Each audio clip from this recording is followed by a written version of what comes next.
Oke, assalamualaikum warahmatullahi wabarakatuh. Kita akan lanjutkan pembahasan kita eh ya mengenai p-value dan e-value. Sebelumnya saya sudah menjelaskan ya di gambar sebelah ini mengenai di video sebelumnya saya sudah menjelaskan mengenai BN dan AK ya, di mana BN ini adalah Anda mendapatkan angka 6 pada lemparan ke N dan AK itu adalah Anda mendapatkan 6 dalam N kali lemparan. Ini tujuannya sebenarnya tidak selalu di dado ya, ini intinya Anda ingin mendapatkan sesuatu dalam berapa kali percobaan dan Anda mendapatkan sesuatu dalam ini ibaratnya Anda bisa analogikan Anda mendapatkan sesuatu pada percobaan ke N, dan kalau yang AK ini adalah Anda mendapatkan sesuatu dalam N kali percobaan. Nah, ini antara BN dan AK ini punya korelasi tadi yang sebelumnya sudah saya jelaskan di video sebelumnya, yaitu pada N sama dengan 1, yaitu pada saat mendapatkan sesuatu dari lemparan pertama, atau dalam hal ini kita ke yang contohnya ya, Anda mendapatkan angka 6 di lemparan pertama atau Anda mendapatkan angka 6 dalam satu kali lemparan. Nah, jadi korelasi secara umumnya antara BN dan A ini ada di sini ya. Jadi B sub N itu sama dengan A1 A sub 1 komplement dari A1 digabungkan, bukan digabung ya, diiriskan dengan A2 komplemennya, kemudian diiriskan dengan seterusnya sampai A komplement N-1, kemudian yang terakhir Anda diiriskan dengan AN, diiriskan dengan AN ya, sampai ke N. Artinya apa sih ini? Maksudnya adalah Anda mendapatkan sesuatu itu dari beberapa kali percobaan. Kalau BN ini adalah kepastian Anda mendapatkan dadunya tadi ya, Anda mendapatkan dadunya tadi pada saat lemparan ke N. Jadi kalau Anda lihat di sini, ini Anda tidak ini ya, tidak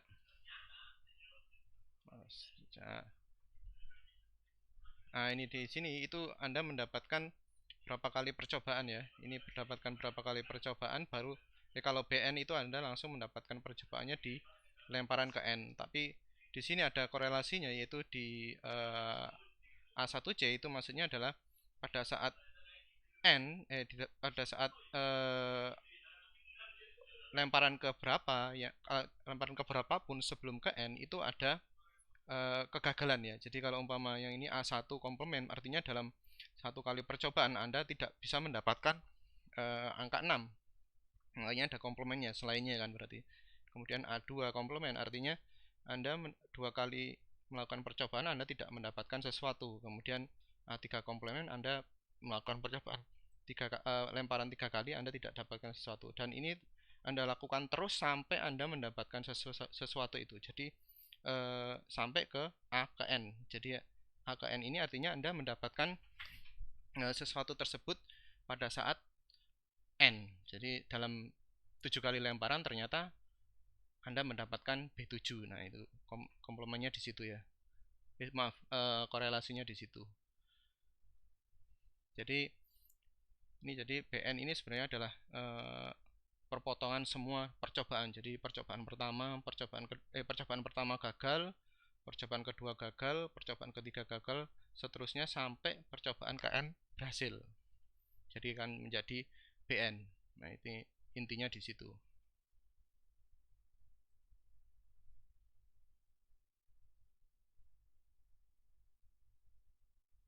Oke, kita lanjut.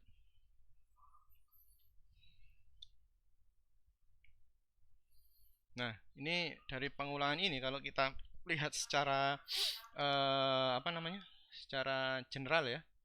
Saya taruh mana nih gambar saya ini? Taruh sini aja lah. Nah, ini kalau kita lakukan percobaan berulang-ulang, ini baratnya maaf, kalau kita jadikan persamaan umumnya atau kita masukkan ke dalam persamaan, kalau kita teruskan ini di dalam hal kasus mencari dadu ke-6 ya, dalam berapa kali percobaan, berarti di sini pada saat percobaan untuk probabilitas BN, probabilitas Anda mendapatkan angka 6 pada n kali lemparan itu sama dengan probabilitas irisan. Jadi dari A1 komplement, A2 komplement sampai AN. Jadi Anda baru mendapatkan itu pada saat di AN. Ya. Jadi ini masih gagal, percobaan gagal, ini percobaan pertama gagal, percobaan kedua gagal, percobaan ketiga gagal, sampai percobaan KN baru Anda berhasil. Nah, dari sini sebagaimana rumus yang rumus umum ya. Jadi satu A komplement untuk irisannya ini bisa dipisah-pisah seperti ini. Jadi masing-masing ini bisa Anda pisah-pisah. Kemudian percobaan gabungan antara perpotongan antara percobaan pertama, percobaan kedua, ketiga, dan seterusnya sampai percobaan ke N itu Anda mendapatkan BN. Nah, ini kalau kita masukkan ke angkanya kan, selain dari percobaan yang gagal kan kita ingin mendapatkan satu angka ya dalam dadu. Jadi yang gagal pasti ada 5 lainnya. Jadi percobaan komplement gagalnya itu 5/6. Kemudian seterusnya 5/6 lagi, 5/6 lagi, 5/6 lagi. Dan masing-masing dari percobaan ini independen ya. Jadi percobaan ini independen, tidak ada istilahnya kalau dalam iterasi Anda tidak ada sesuatu yang memori atau sesuatu yang tersisa dari percobaan sebelumnya yang Anda teruskan di percobaan berikutnya, itu tidak ada. Makanya ini asumsi dari setiap percobaannya itu adalah independen. Maka kalau kita lihat di sini ada 5/6, terus karena independen maka Anda bisa lakukan ini, Anda kalikan ya sesuai dengan rumus yang sebelumnya, yaitu tentang tentang apa sih tadi, lupa saya, tentang mutually independent. Jadi kalau mutually independent maka gabungan peristiwa ini bisa Anda jadikan seperti ini. Nah, asumsi dari percobaan yang kita lakukan atau pelemparan dadu yang kita lakukan itu pasti independen kan. Pasti Anda melempar dadu sekali, kemudian Anda lempar lagi, tidak akan ada korelasinya, tidak ada kayak kebergantungannya antara lemparan yang sebelumnya dengan sesudahnya. Jadi kita bisa buat ini, kita buat seperti ini adalah independen. Maka percobaan pertama yang komplemennya yang tidak berhasilnya berarti 5/6, 5/6, 5/6, 5/6, terusnya sampai yang terakhir yang berhasil itu adalah 1/6, karena yang kita dapatkan adalah 1/6. Nah, hasilnya seperti ini ya. Kalau kita melakukan percobaan berapa kali, dari BN-nya itu adalah 5/6 N-1, karena yang gagalnya akan dari sampai N-1, sampai lemparan Anda sebelum N kali. Contoh kalau BN-nya 6 kali berarti Anda gagal 5 kali kan. Kalau 7 kali berarti gagal 6 kali. Kalau 8 kali berarti Anda gagal 7 kali, dan seterusnya. Jadi ini adalah N-1 kali Anda mendapatkan probabilitas untuk gagal. Probabilitas untuk gagal. Kemudian baru dikalikan dengan 1/6 kali Anda mendapatkan keberhasilan dalam percobaan dalam lemparan ke N. Nah, ini N sama dengan 1, 2, dan seterusnya. Nah, hasilnya nah ini sebenarnya Anda bisa melakukan ini kan N-1 ya. Anda bisa menggunakan Octave ya untuk mengetes grafiknya bagaimana sih, tapi saya sudah buatkan ini. Anda bisa masukkan ke dalam program Octave. Anda N1 percobaan dari 1 sampai 100, 5/6 N-1/6, seterusnya nanti Anda bisa plot, nanti hasilnya seperti ini. Ya, Anda lihat seperti ini. Dan ini yang paling berkesan dari teori ini itu apa? Jadi Anda melihat di sini, ini adalah sebenarnya kalau kita lihat di sini BN itu kan menunjukkan apa sih? Keberhasilan ya, sekaligus itu menunjukkan kegagalan berapa kali yang Anda lakukan. Jadi kalau Anda lihat di sini, semakin banyak percobaan yang Anda lakukan, itu kegagalan akan semakin kecil. Bukan kegagalan siapa ya? Errornya. Jadi Anda salah menyimpulkannya itu akan semakin kecil. Karena di sini Anda melakukan iterasi dari ini apa namanya percobaan sampai 1000 kali juga lebih bagus. Nah, ini semakin Anda melakukan lebih banyak, kalau masih sekali itu errornya sangat besar sekali. Ini di sini ya, di atas 15%. Tapi begitu sudah menyentuh 20 kali itu sudah hampir ya 0,01 lah, 0,01%. Di bawah itu malah kayaknya kalau melihat skalanya ini. Nah, ini kalau sudah 40 kali itu hampir menyentuh 0. Nah, itu kalau prinsip ini atau dasar dari PropStat ini bisa jadi acuan untuk Anda kalau Anda ingin menguji atau meneliti sesuatu metode. Anda menelitinya nggak boleh Anda mencoba sesuatu itu hanya sekali. Jadi harus berkali-kali ya, minimal di sini 40 kali lah ya. Oke, saya rasa itu dulu, nanti kita lanjutkan aplikasinya ini. Apa ini, sebentar. Oke, ternyata tinggal 5 halaman, kita teruskan saja. Jadi ini intinya itu ya. Jadi ini contoh kasus praktisnya, sehingga dari praktisnya ini kita bisa tahu bahwa semakin banyak kita melakukan percobaan, maka probabilitas untuk apa ya, untuk mendapatkan suatu error itu akan semakin kecil. Oke, sebentar. Nah, ini kemudian ya ini tadi dimasukkan lagi PBN sama dengan kegagalan pertama, kedua,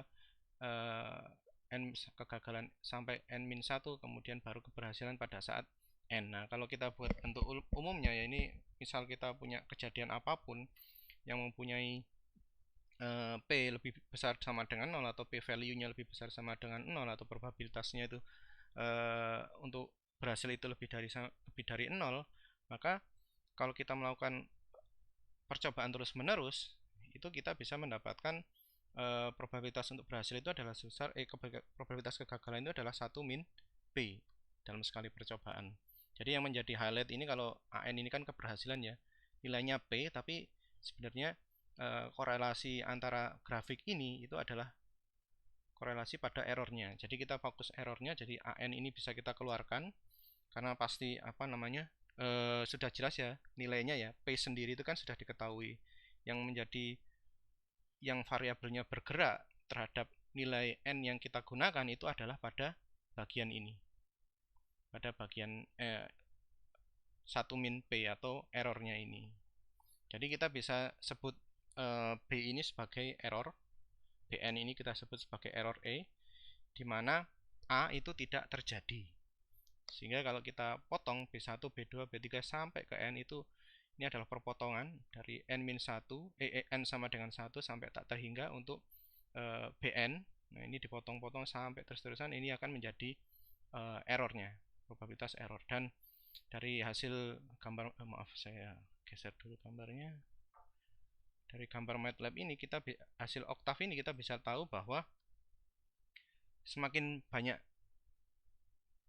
dari gambar ini kita bisa lihat bahwa semakin banyak percobaan semakin tidak mungkin peristiwa A tidak terjadi atau mendekati 0. Jadi ini limitnya itu mendekati pada N, limit N mendekati tak terhingga, probabilitas dari BN itu akan mendekati 0, akan ke 0 ya. Jadi dia akan terus menerus dengan tak terhingga, maka dia akan sama dengan 0. Jadi intinya adalah Anda harus melakukan pengulangan terus menerus agar mendapatkan nilai error untuk mendapatkan A-nya itu semakin kecil. Jadi saya ulangi lagi, semakin banyak percobaan semakin tidak mungkin ya. Berarti semakin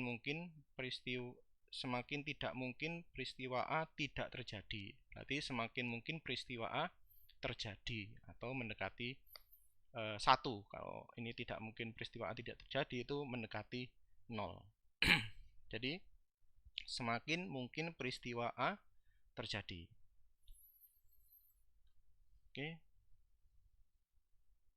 kita lanjutkan aplikasinya. Contohnya, nah inilah. Ini kalau kita bicara ilmu probabilitas ini tidak mantap kalau kita tidak ke sini ya.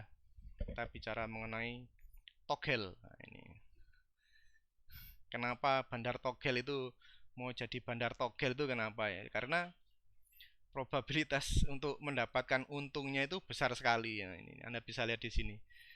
Contoh ya, kita punya, saya sih nggak tahu sih, nggak pernah masang togel sih, cuma browsing-browsing di internet saya lihat itu kebanyakan itu nebaknya itu 5 angka, sorry 5 pasang angka ya, 5 pasang angka. Jadi seperti ini, 99, 12, 37. Kalau Anda lihat di sini ada 13, ada 26, ada 74, ada 99. Nah, itu jadi ada ini apa namanya? Satu kali tebak kombinasinya kan dua ya. Nah, ini kan kalau dua angka ini berarti probabilitasnya kalau saya lihat di sini ada 01. Berarti dari 01 sampai 99. Nah, ini kan sangat besar sekali. Jadi 9, nah di sini urutannya itu bisa diperhatikan. Di sini nah, di sini juga urutan itu diperhatikan dan angka yang dipilih itu bisa dipilih kembali. Nah, makanya kalau Anda masang 5 sesuai dengan kombinatorika yang kita pelajari sebelumnya, maka kita gunakan rumus n pangkat k. Jadi kalau ada satu komponennya ada 1 sampai 99, otomatis ada 99 ya. Kemudian diambil 5 kali, tinggal Anda pangkat 5. Hasilnya adalah 9 miliar ya, 9 miliar lebih, 9 miliar 509 juta 900 ribu 499 kemungkinan. Nah, itu kan semestanya besar sekali itu. Nah, sekarang orang beli satu karcis togel, nah itu kemungkinan berapa ya? P-nya itu sama dengan ya tidak nol sih, cuma dia di 10 pangkat minus 10. Kenapa? Karena ya kita bagi saja ini. Satu dibagi kan kombinasinya kan hanya satu dari 5 angka ini. Sorry, 5 pasang angka ini, sedangkan satu pasang angkanya itu ada 99 kemungkinan. Jadi kalau kita bagi ya kita tinggal bagi 1 per ini, 1/9 miliar ini dapatnya 1,5 kali 10 pangkat minus 10. Nah, pertanyaannya ya, ini orangnya nekat juga ini. Jadi Anda itu kalau mau memperbesar probabilitas untuk dapat menang itu ya kita naikkan 1% itu kita butuh berapa kali percobaan. Nah, ini kita bisa buat dengan seperti ini. Nah, ini untuk naik 1% saja itu kan, itu ternyata probabilitas errornya kan harus 99% atau 0,99. Nah, errornya aja 99%, ini masih 1%. Maka PE itu sama dengan 0,99 sama dengan 1 min pi di pangkat n. Nah, di mana pi-nya ini adalah 1,05 kali 10 pangkat minus 10. Nah, ini kita cari n-nya. Nah, kalau kita menggunakan n, kita log saja, log 0,99 dibagi dengan log 1 minus 1,05 kali 10 minus 10 pangkat minus 10 ya. Dapatnya sekitar 95.577.711 kali. Ini percobaan yang harus Anda lakukan dan itu harus menggunakan angka yang berbeda. Nah, ini. Jadi probabilitasnya untuk percobaan yang harus Anda lakukan untuk memperbesar kemungkinan Anda untuk mendapatkan nomor togel itu sebesar 1%, itu Anda harus melakukan percobaan sebesar ini. Dan itu satu karcis togel itu berapa ya? Satu karcis togel berapa, Pak? 1.000 rupiah lah, 1.000 rupiah sama sama saja, ini contoh 1.000 rupiah ya. Ya, Anda harus mengeluarkan uang sekitar 95 miliar. Nah, itu baru 1% itu. Ya, kalau mau bareng-bareng ya sama seluruh penduduk Indonesia mungkin baru dapat nomor togelnya itu. Oke ya. Nah, sekarang kita masuk ke bagian terakhir untuk reliabilitas sistem ya. Jadi probabilitas ini juga bisa digunakan untuk mengira-ngira. Jadi sistem itu berjalannya itu seperti apa. Jadi contoh kita punya dua mesin ya. Mesin A1, mesin 2. Kemudian A1 itu mesin 1, A2 itu mesin 2, kemudian A ini adalah sistemnya berfungsi. Nah, kalau kita menggunakan sistem yang seri, mesin 1 dan 2 itu disusun secara seri, maka kita perlu agar sistem berjalan, maka kita perlu himpunannya adalah A1 di iris dengan A2. Jadi probabilitasnya adalah probabilitas A1 dan A2 itu bekerja. Maka kalau masing-masing punya nilai P, maka probabilitas A1 dan probabilitas A2 itu sama dengan P dikali P. Maka ini akan menjadi P kuadrat. Jadi secara umum P pangkat N. Jadi umpama ada beberapa mesin yang disusun secara seri untuk bisa bekerja, maka kemungkinan mesin itu berjalan itu ya tinggal Anda pangkatkan N saja. Nah, kalau paralel bagaimana? Kalau paralel ya berarti untuk mesin bekerja maka yang digunakan adalah himpunan gabungan antara himpunan 1 atau A2. Jadi kalau mesin paralel kan yang satu bekerja kemudian dua tidak bekerja kan masih bisa jalan ya, atau yang dua bekerja satu tidak bekerja itu masih bisa jalan. Nah, ini paralel. Nah, jadi kalau probabilitasnya ya tinggal Anda paralelkan saja untuk nilai p value-nya. Ini menjadi 1 dikurangi P komplement untuk apa namanya A1 gabungan A1 dan A2 itu kan bisa Anda rubah menjadi seperti ini, yaitu A1 komplement digabungkan dengan A2 komplement. Nah, dari sini 1 minus ini kita apa namanya jabarkan lagi. Ini menjadi 1 minus P A1 karena A komplement ini kan sama dengan 1 minus P A1 kan. Kemudian A2 komplement itu adalah 1 minus P A2. Anda kalikan dengan masing-masing ini ada punya P, maka ini akan menjadi 1 minus dalam kurung 1 minus P kuadrat, atau dalam apa penulisan rumus matematis secara umum itu adalah 1 minus P di pangkat N, di mana N ini adalah jumlah dari mesin untuk berjalan dalam satu sistem yang paralel. Jadi ini adalah 1, 2 sampai N, ini akan menjadi seperti ini. Jadi kalau seri ini ya kalau seri ini P pangkat N, kalau paralel adalah 1 minus P pangkat N. Jadi itu ya. Oke. Waduh, ini kayaknya materi paling panjang ini. Oke, kalau gitu oke, alhamdulillah sudah selesai dari materi kita untuk kuliah ini. Ternyata ini bisa 2 kuliah ya. Jadi cukup panjang sekali. Nah, ini saya tutup saja dengan saya sampaikan quote dari waktu, yaitu bye, selamat tinggal. Jadi waktu itu datang dan pergi. Silahkan diresapi itu maknanya. Oke, terima kasih atas perhatiannya. Assalamualaikum warahmatullahi wabarakatuh. Selamat pagi, siang, sore, dan malam.